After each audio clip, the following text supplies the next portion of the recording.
over to Prof. Boehmer. Right, so good afternoon and thank you very much for coming. It's a very nice to have a larger audience like this. Normally it's a bit smaller when I give research talks, although as Sudan said, when I teach general relativity this year, I had 171 students in the course, which is quite remarkable. I don't know where they were coming from. I must be doing something right. But I took on the course about 40 years ago, 50 years ago, there was 40 students. So I'm doing something well. Anyway, today I talk about something which is called, in a large area, dynamical systems in cosmology. And the talk should be understandable really for quite a broad audience. So I'll give you a quick overview of what is actually a dynamical system, why is it useful working with a dynamical system, and then I'll show you why you can actually do this in cosmology. And I don't think there are many cosmologists here, as far as I know. So I'll give you a quick overview as well of what are the type of questions you're interested in cosmology, and then how this whole thing fits together. And I think the talk is hopefully interesting, and while we lost a bit of time in the beginning, I'll make this up somehow. Okay, so let's jump straight into it. Right, so I'm talking about three things. First, I tell you what is a dynamical system, which is sort of fairly basic applied mathematics. And then I start, and this is probably the bulk or the most interesting bit of the talk, is the middle bit, where I tell you how to use the basic framework of dynamical systems technology and how you can rewrite the equations of cosmology using this. And then you can extract a lot of wonderful results that almost come out for free once you have done the work of rewriting things. And then I'll show you a bit of more fancy stuff, so the things that I do when we go beyond basic cosmology. Right, so things are quite simple to begin with. So first of all, I'm reminding you, what is a first order ordinary differential equation? Well, you have an unknown function y, and its first derivative is somehow a function of the actual thing you want to find, which is a function y, and possibly some time variable. So I'm only interested in derivatives with respect to time. And usually one assumes certain regularity conditions and uniqueness conditions and things like that. And this easily extends to higher dimensional systems. So here we have a scalar equation, and we can immediately expand this and make this n-dimensional. We're now having n variables here on the left and n functions on the right. And all these functions are now functions of all the unknown functions y. So this is a system of first order ODEs. And these have been studied for hundreds of years in math. So these equations are sort of quite well known and well understood. But they become particularly interesting if the right-hand sides do not depend on t explicitly. So in that case, one speaks of an autonomous system of differential equation. And while you might think, well, these equations are sort of long systems of equations, why should it make such a difference when the time does not appear explicitly?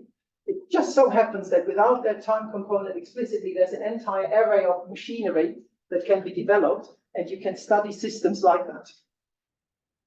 Right. And so my notation will now change ever so slightly. So instead of writing here y1, y2, y3, I simply use a bold letter notation. So y is a vector. So I have a vector valued unknown thing, and then I have a vector valued function that depends on all my unknown variables. And you see the only difference to the previous slide is that the comma t is gone. So no explicit time dependence. And to give you sort of an idea, so systems of or equations of this type are generally called dynamical systems. So to give you sort of the very oversimplified way of why equations of this type are nice, how do you solve an equation like this? If you think about first year calculus, you think the solution is, well, something like e to the something, because e to the something differentiates out the original function. So therefore, you can sort of almost guess, well, the solutions to types of these equations should, in a sense, be exponential functions, depending, well, somehow on some numbers. I will tell you what these numbers are in a minute. So the idea is very much that you take inspiration from really year one calculus, and you say, well, this should hopefully generalize. It shouldn't really matter that we have vectors there and we have unknown functions. We just have to be a bit smart about this. And this is precisely what is happening. So, I can jump over this because we're slightly behind, but all I'm telling you is that you can show rigorously that the initial value problem, so if you specify an initial vector at some time t0 for your dynamical system, then there exists a unique solution within a finite time. So you can integrate it forwards, you can integrate it backwards, and okay, it is not quite clear how large you can make this A, but the whole point is from a sort of pure math point of view, the solution exists, the solution is unique. So therefore, let's work with it. Yeah, so this is all we need to know from here. So these systems are good systems to work with, and they are well behaved. Right, and I think I need to just jump 2 slides forward because one slide copied itself wrongly. So to give you an example, and I'm choosing specifically a simple example because somehow I want to link it up with classical mechanics or physics, if you like, Newton's force law. So mx double dot equals F. And all I'm saying is sort of in line with before my F, my force is not a function of time explicitly. It only depends on position and velocity. What I'm showing you now is a very simple application of this, namely, I introduce the momentum, P equals mx, and then I can simply say, okay, my first equation, assuming that m is constant, so that P dot is the force, which is my second equation here, and my first equation is actually the definition of momentum. So all I'm saying is that x dot is P over m. And what you see here is, voila, I have rewritten Newton's equation in the form of a dynamical system. So, in fact, if you give me any ordinary differential equation, irrespective of the order, so of order n, provided it does not depend explicitly on your independent variable, in my case t, then you can always force this equation or these systems of equations into the form of a dynamical system. The trick is, as seen here, so if I give you a 10th order differential equation, well, you say the 10th derivative is a new variable, the 9th derivative is a new variable, and then they cascade all down till you have a very large system of 10 first order differential equations. The beauty of this is that, as I said, I'll tell you in a moment what this is. The beauty is that when you have it in the form of a dynamical system, there's a lot of technology that you can apply to this. So, but even Newtonian mechanics, dynamical systems analysis is a very sensible thing. Most of you might have seen phase space diagrams for a harmonic oscillator, where you have these typical elliptical shapes. These are basically coming out of this kind of analysis. So again, of the form of the dynamical system, and the only condition is F should not depend explicitly on time. So you can use this, for instance, for an air resistance problem. Resistance problems typically have a force that is proportional to the velocity or velocity squared generally. Right. So, and now I'm telling you the kind of technology that is available, and I'm giving you sort of a bunch of keywords here. So the key thing is what is called phase space analysis. And what you do when you look at the phase space analysis, you consider these variables of your dynamical system, and you try to sort of get a graphical representation of what is happening with the dynamics of the system. In particular, you are interested in fixed points or critical points. So these are points where the system is at rest. I'll jump back one moment to tell you what that roughly means. And then, as I said, when I talked about these little, roughly speaking, these are exponential functions, this naturally lends itself to something that is called linear stability theory. And it turns out with some fixed points analysis, linear stability theory, and then showing the phase space, this is almost all you need to do cosmology using this technology.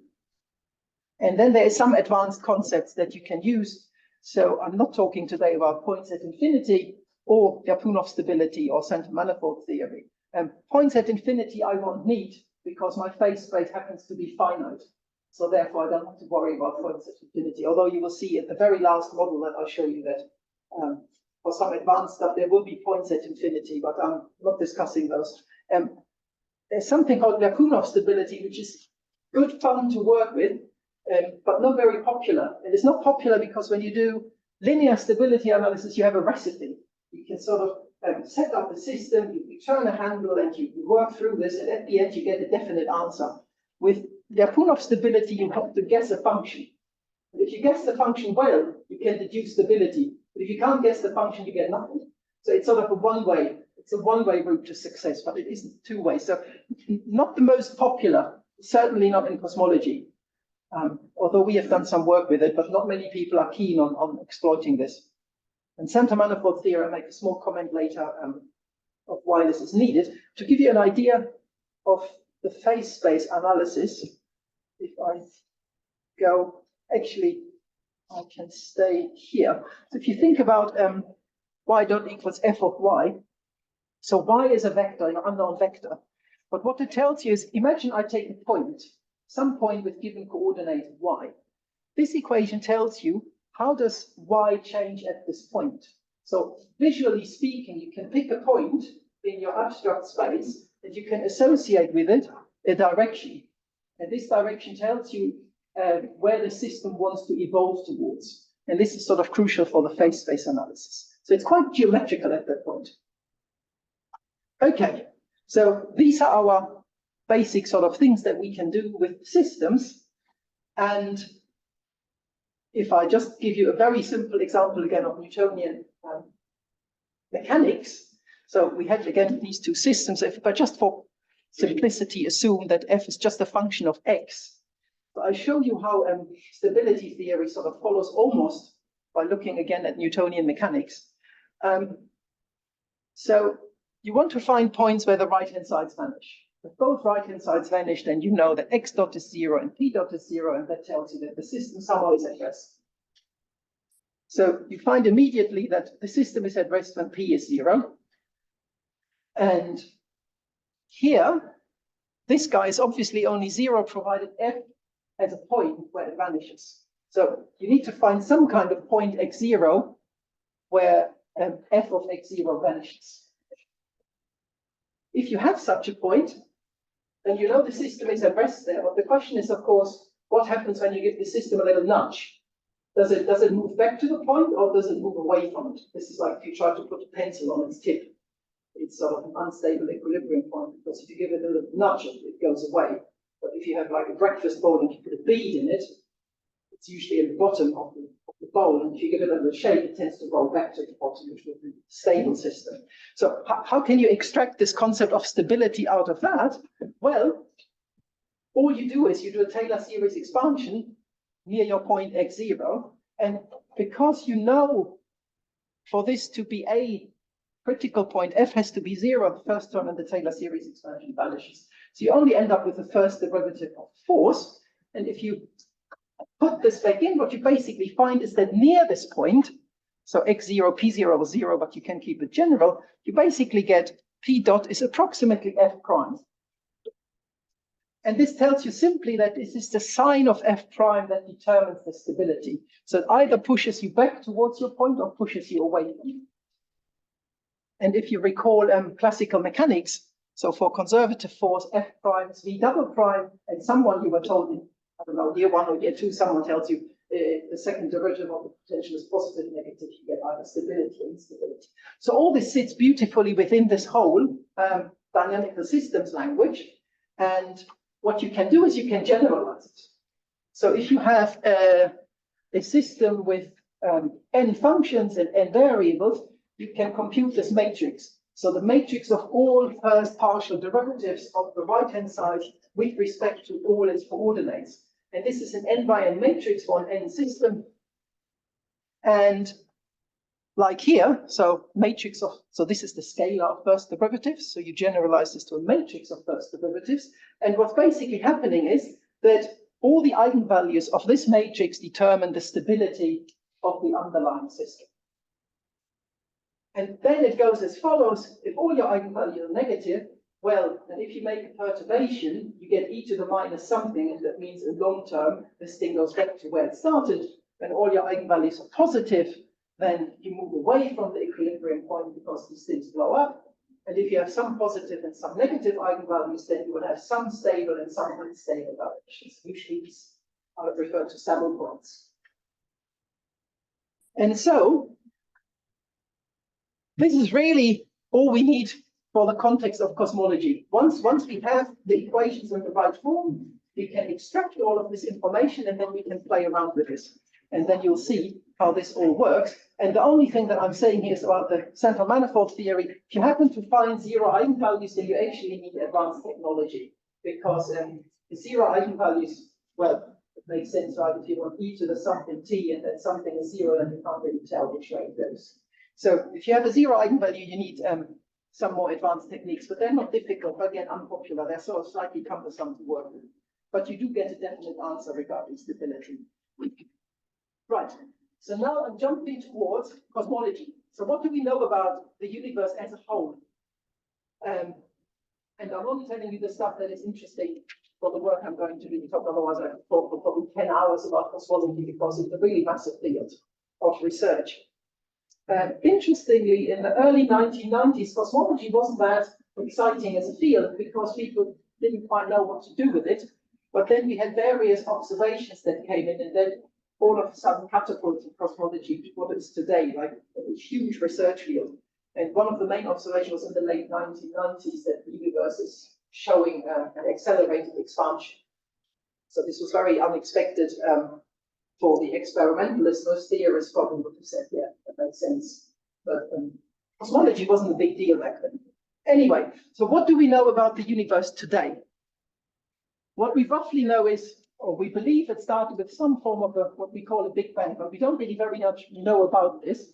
But we know it started expanding very rapidly at some time about 13 billion years ago, more or less.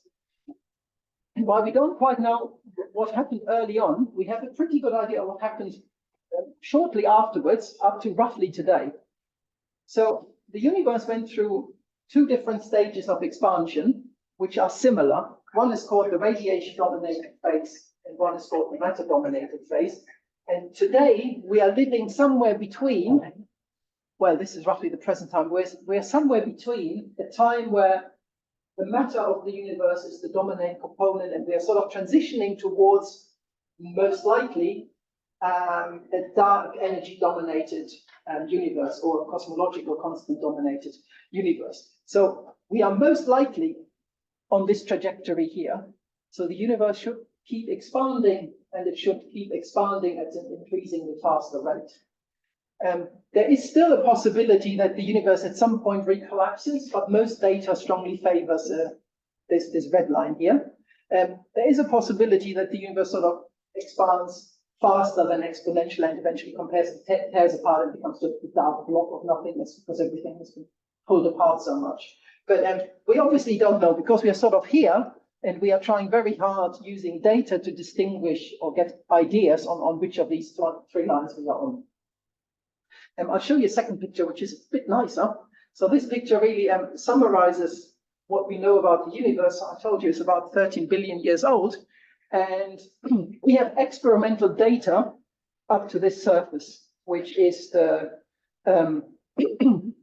which is sometimes called the afterglow of the radiation, and this is what the WMAP telescope looked at. So what happened here is you have this very violent expansion of the universe, and obviously if everything is really hot, and especially if the photons are coupled to the matter, you can't see anything.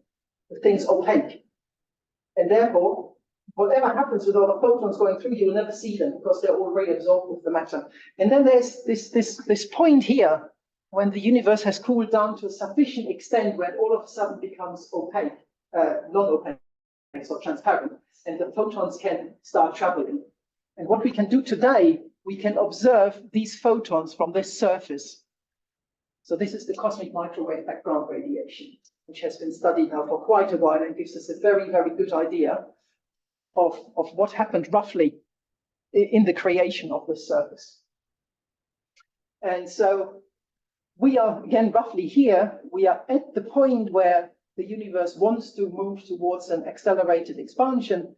And most of this time here was a matter-dominated universe. And back here, you briefly have a radiation-dominated universe. So this is sort of what we know. So the takeaway message from the dynamical systems point of view is we want late-time acceleration, and we want some matter domination and possibly some radiation in the past. For simple models, we can't deal with inflation. So let me show you the simplest cosmological model, and let's check what you get out of this. So the cosmological field equations are quite simple. So they're first order ODEs. So these are the Einstein field equations, and you assume that the manifold you're studying is homogeneous and isotropic. When you do this, you have one free function left. That one free function is A, which is, so A is sort of inside the H. So H is A dot over A, and H is what is called Hubble function. The Hubble function is the thing that cosmologists like to observe when they talk about the Hubble constant or sometimes the Hubble tension. So in the cosmological Einstein field equation, there's one unknown geometrical quantity, which is known as the scale factor, that feeds into the Hubble function.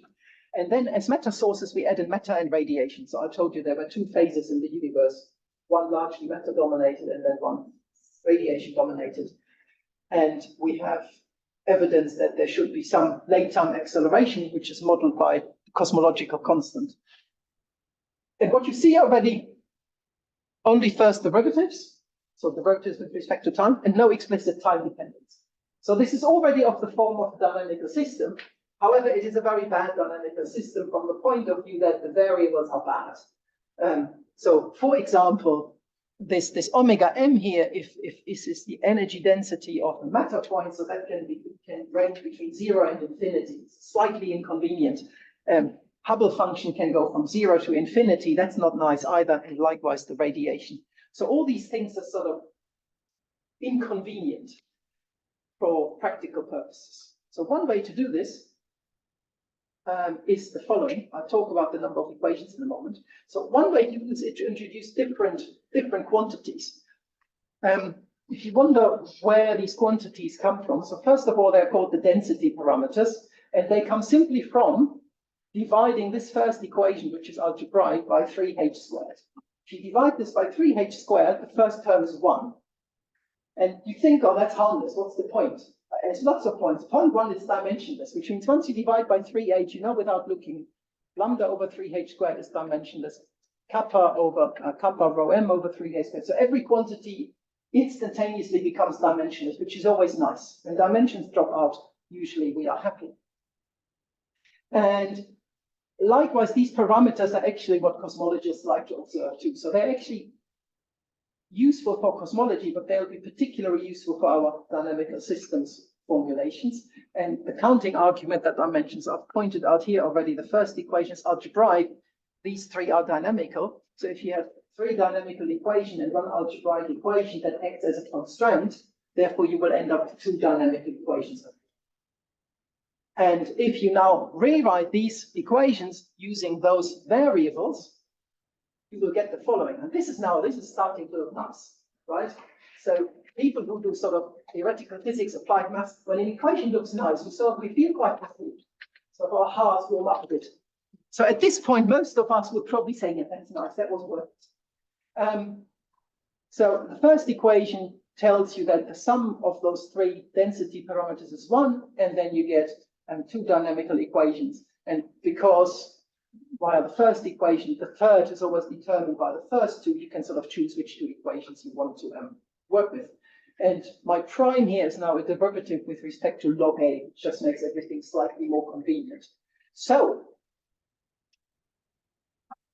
those of you that have done a course on dynamical systems, you might have heard something that's got a Lotka-Volterra system. Yeah, maybe someone has seen that.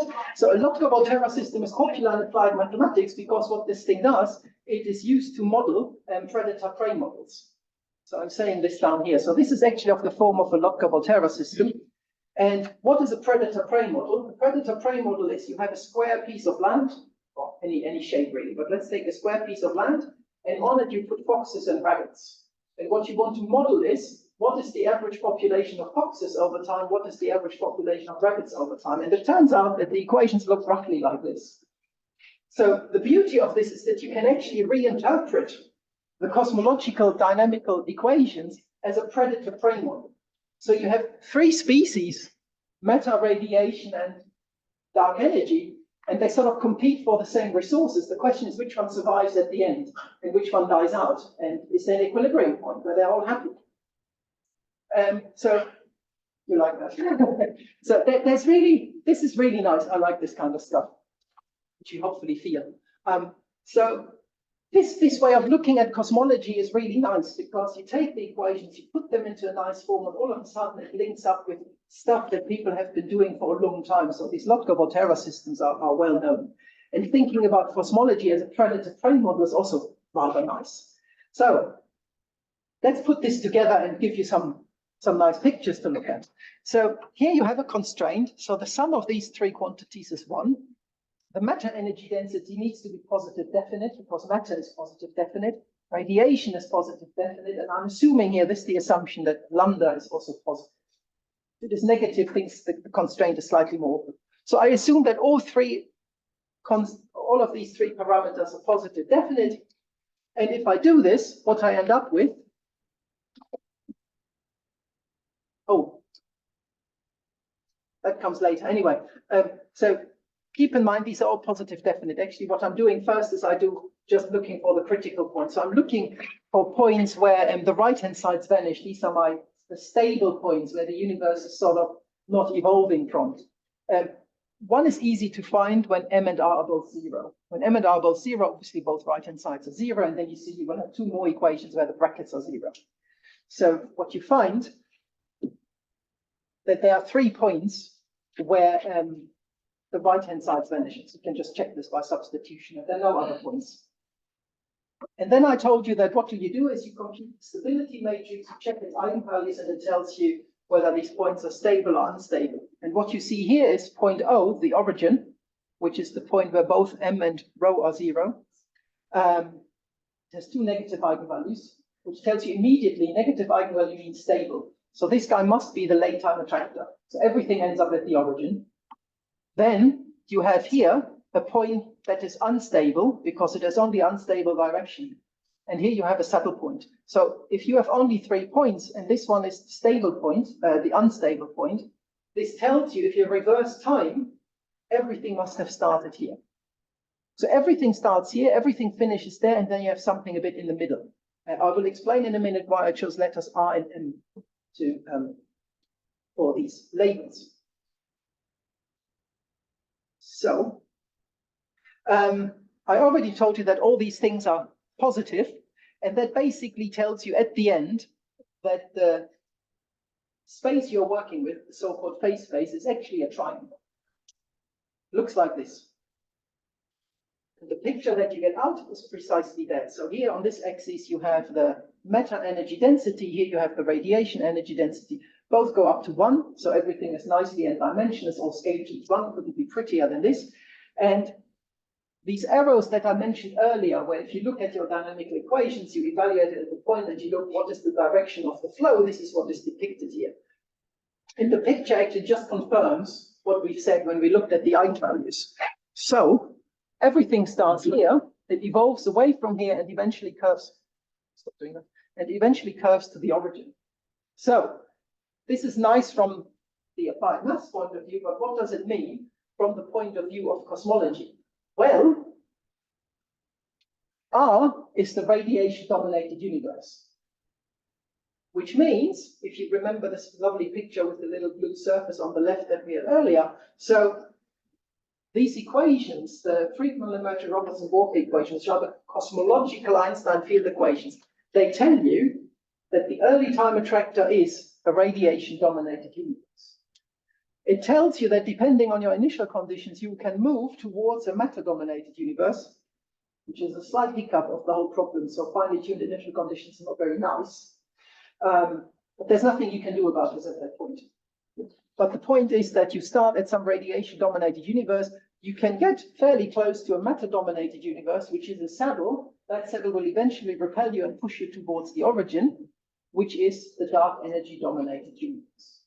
So the universe we observe, or most of the universe that we observe is actually captured quite well by this simple system.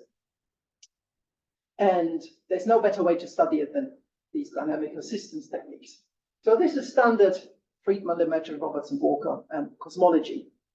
And the message that I'm trying to really give you is that this system already tells you radiation, matter, dark energy, without really having to cheat. which is really nice. So this is why standard cosmology is so successful. It hits all the big targets quite well. Right. Now let me tell you something which is more interesting and got much more to my work and how the talk is ever so slightly harder. But the concepts are all the same. So if you have followed research in gravity in the last 10 years, you have noticed that people have put an F's around stuff and called it F of something theories. So F of R gravity was a really big deal in the from about 2005, 6, 7 onwards. And then various other theories were considered. So what people are doing, they're looking at gravitational theories that are based on scalars like the Ricci scalar, and then they consider a generalization of it by taking an arbitrary function of this object and studying the resulting field equations, and then trying to figure things out. So the interesting thing is, it turns out that for 3 types of models, which are geometrically distinct, the cosmological field equations are all equivalent. And that motivated a different project that I did a few years ago with a student of mine, where we actually could prove under which conditions these 3 are actually equivalent, and we can explain why they are equivalent. But if you listen to some talks at around the 2019 mark, so just before COVID, there were a lot of talks given in conferences where people said, oh, isn't that surprising? Field equations here are the same as the field equations there. And that sort of motivated us to say, hang on a minute, that is no accident. We can show why this is. But anyway, back to dynamical systems. So because these equations are all the same, you can basically pick any of those 3 and just write them down. And what you get are, again, these 2 equations here. And they're quite similar to the previous equations, with the slight difference that you have here this little f. And capital F is the derivative of f, and then you have the second derivative of f. So it's roughly the same equations, except for this extra function f that floats around. It doesn't matter which of these theories you choose, and you have your matter equations as before. So you have a dynamical equation for matter. Yeah. You have these equations equivalent. Doesn't it put some condition on the function f? So I can comment on this. Not at this point. Yeah. Not at this point. So what we did was we introduced the same variables as before. So you see, this is the density parameter for matter. This is the density parameter of radiation. And for a slightly technical issue, we couldn't introduce, because there's no cosmological constant and it's difficult to deal with F, it made a lot of sense to introduce as a 3rd variable something that involves the Hubble parameter. There's some technicalities involved around this, but you will see that they largely disappear. So I want you to focus on x1 and x2, which are very similar to omega n and omega r previously. Pretty much the same idea. So it was successful before, so let's try to be successful again with this. Right, and these are the equations you find. Again, they're not very threatening, if you think about this. They're reasonably simple equations, and they contain 2 unknown functions now. So m here depends on the derivatives of f, and this n depends on f and this capital F. So you have 2 free functions. The question is, how much can you extract without choosing f? And interestingly, the answer from our point of view is almost everything. So I don't care which f you give me, my system, my analysis holds. And that's really surprising. So what we wanted to do is we wanted to say something like, right, so the dream of the project was, let's see, so we want radiation first, then matter, then dark energy, what F's allow this? And our hope was that the answer is almost no F allows it, and therefore this is highly restricted. We found the opposite. You give me any F and it works. So unfortunately, what we wanted to really find didn't quite work out. So it turns out you can do the whole analysis. I'll show you a long table. You don't have to take it in. So you can look at all the critical points. And it turns out you can actually, under very weak conditions, state them and write them all down. The most interesting one is this one here, which we call Pn. The only condition is that m evaluated at a certain point is finite, and that this equation, so the second function n evaluated at some point equals 2, actually exists. So you can find a z star that satisfies the equation, that should work by the inverse function theorem if n is sufficiently well behaved. But there's no constraints on this, and slightly disappointing for us. And down here, the same point, I'm telling you that the deceleration parameter is -1, the effective equation of state is -1, and that means the Hubble parameter is constant, which is precisely the dark energy dominated universe. So what you get here at the end is great on the one hand and disappointing on the other. Is the picture looks roughly the same. So everything starts here at this point, which is radiation dominated. It moves towards a matter dominated point, which is an unstable, which is a saddle point, and it moves towards this point Pn, which is your dark energy dominated point. And unfortunately, this holds for almost every F. That's fine. That holds for almost every F, and we were really disappointed. We hoped that we could constrain F. And we actually did the opposite. We said every such model gives you daytime accelerated expansion of the universe, which is a great result, but we hoped for something strong, but we got something very weak. And here I'm just showing you can get some funky models where the M phase space splits into two different parts. Because what we tried to do is we said, okay, if the function is arbitrary, and we believe this, and let's choose some crazy F. And we did. We deliberately worked on a very difficult F that seemed highly counterintuitive. In particular,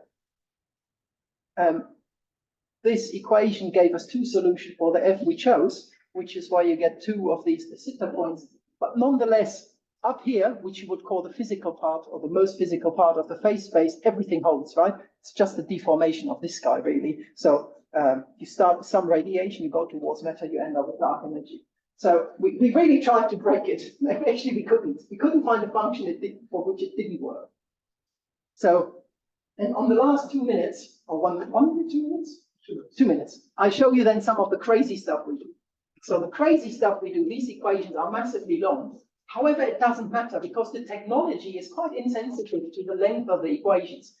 So you see you have these guys A and B in here, and things get really long. What we do here is we have a fluid which is modeled using Brown's variational approach, scalar field. There's a coupling between all this stuff. And okay, I'm showing you this because it's quite interesting, but you don't have to look at the equations. They're quite long and messy. But the nice thing is you can do a full dynamical systems analysis. You can find all those points, and there are various conditions on existence. You can look at all the eigenvalues. You can extract all of this. But the nicest thing is that in the end, once you've done all of this, the reward is that you get a nice little figure like that. The turquoise region is the region of the phase space where the solution undergoes accelerated expansion. And what you would see here is your universe could start, well, if you look at this phase space here, the universe would start at this point and evolve slowly towards, well, towards this A- point, but it ends up at the point B. At B, you have again an accelerated expansion. So this thing again is dark energy dominated. And these models get complicated. So the phase space contains a strange, physically allowed, but somehow it feels an unphysical part. And we can do a lot of really great things. But at the end of the day, you see that these things boil down to actually something that is easy to work with. Although sometimes details can be tricky, but the stuff in the end, you get something actually quite tangible. Right. I'm jumping on this one because I don't want to overrun. So brief summary, dynamical system techniques, they're a well-known tool of applied maths, and they're the right tool to be used to study cosmological field equation, in particular background cosmological. So if you want to check whether your model sort of roughly behaves as it should, this is the way to do this. And if you then find a model that does a good job, you can use other techniques or perturbation theory, for instance, to study whether other things work.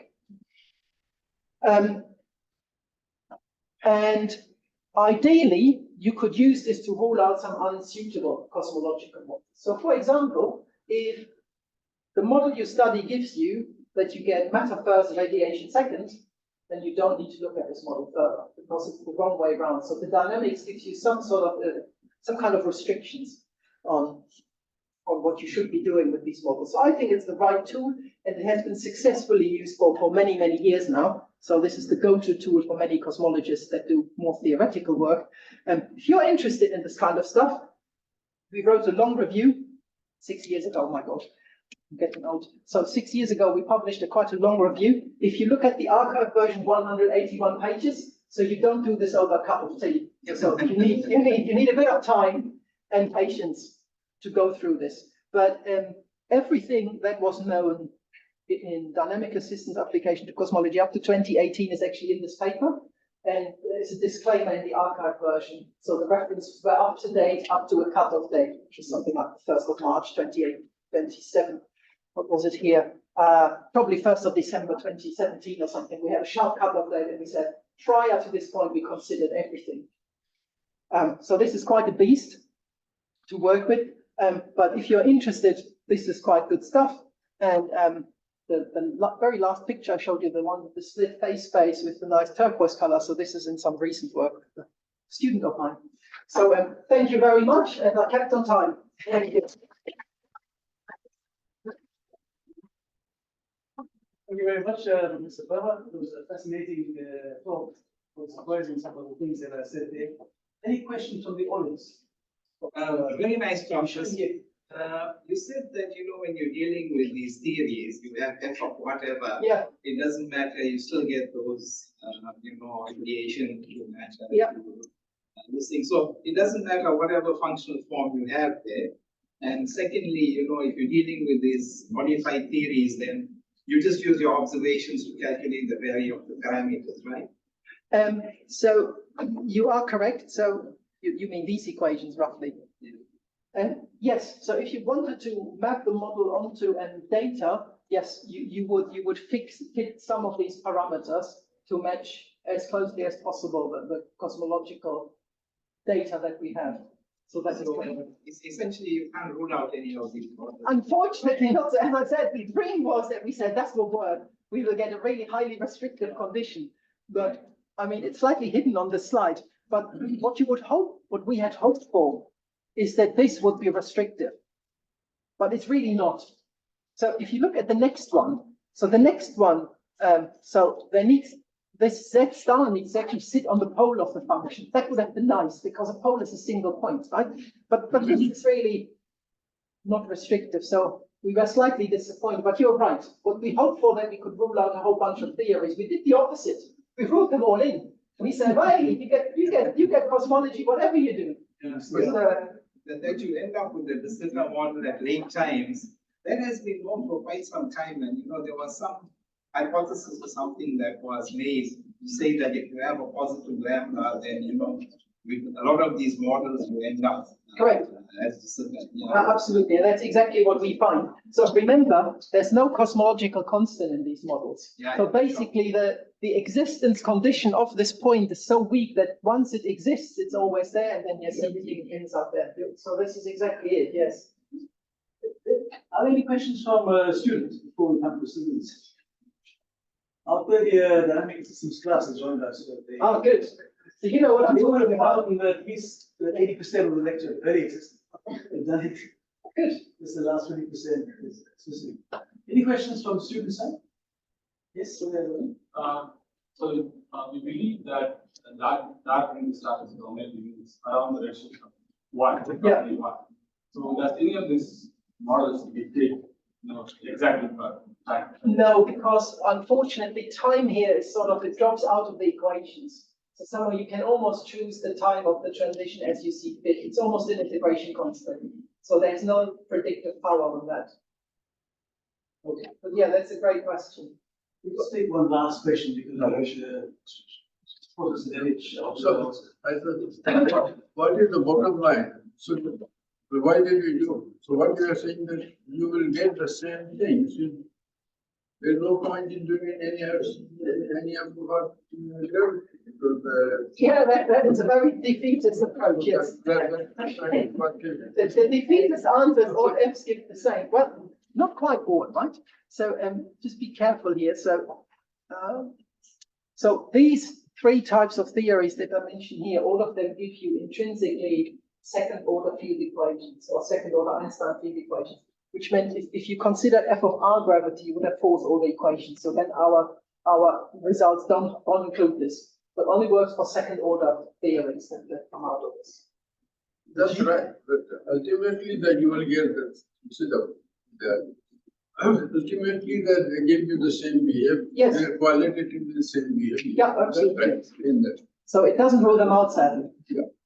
That's So right. on the other hand, I would say that rules out all FO. Yeah, I can see that.